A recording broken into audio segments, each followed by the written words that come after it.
Well, good afternoon, folks. Hey, it's Shooter. We're going to go over primary waves, sort of a recap, so to see where we might still be going. Of course, at the end of our presentation, please do review our disclosures. Okay, the dollar is still on the verge of breaking out. Now, my count says that we break down at this 106.68, hit a little resistance, which is viable. I mean, it's totally viable.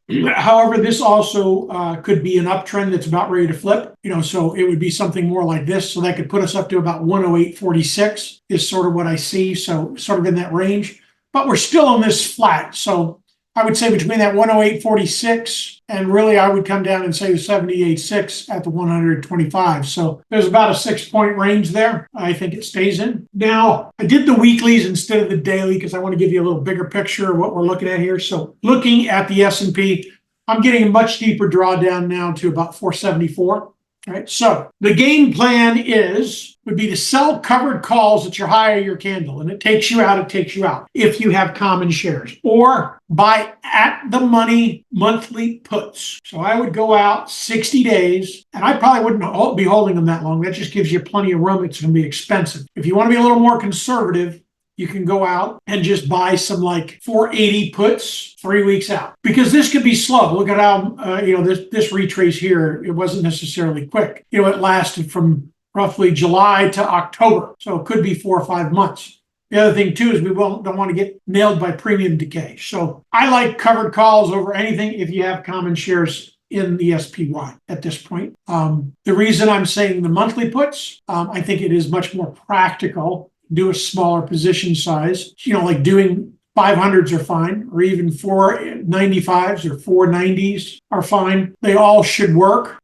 We just want to make sure we watch for our push. We should get a push a little higher, whether it be a dead cat bounce or a bottom. I don't think the bottom's in yet because we really haven't had the news from Israel responding yet. I think that'll be the big hit to the markets. That's my 2 cents.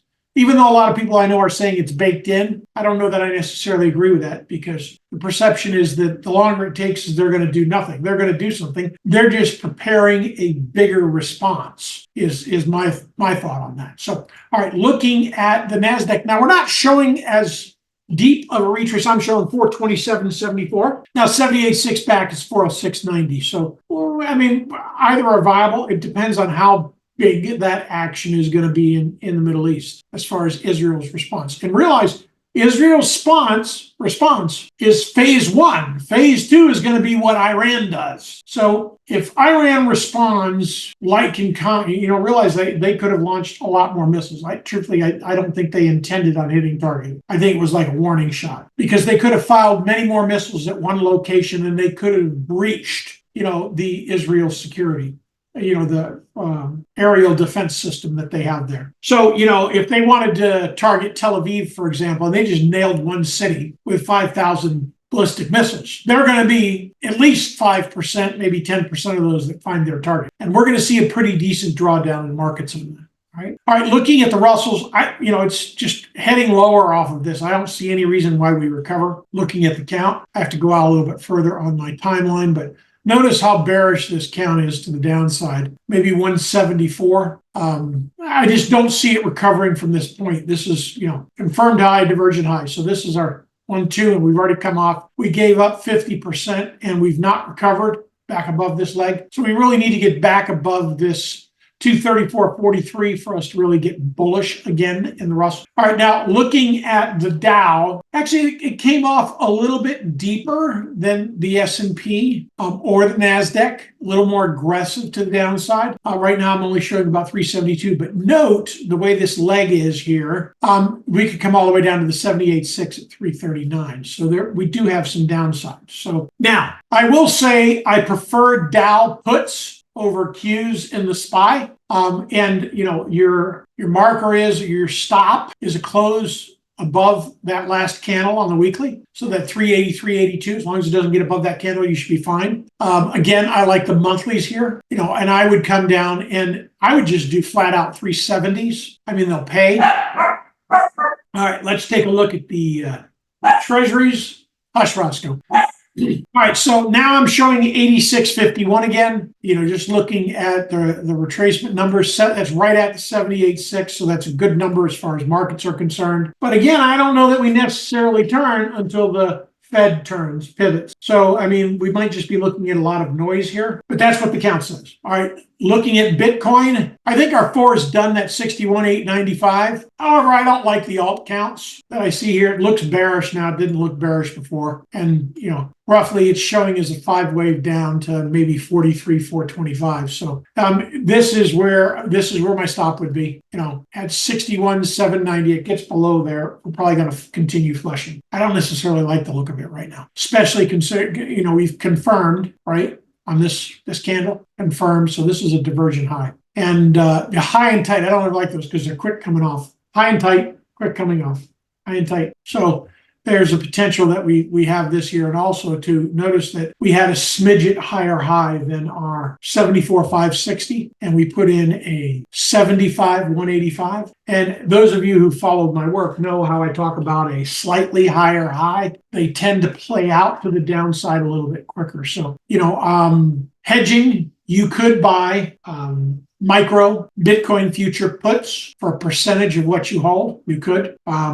I believe it's MBT.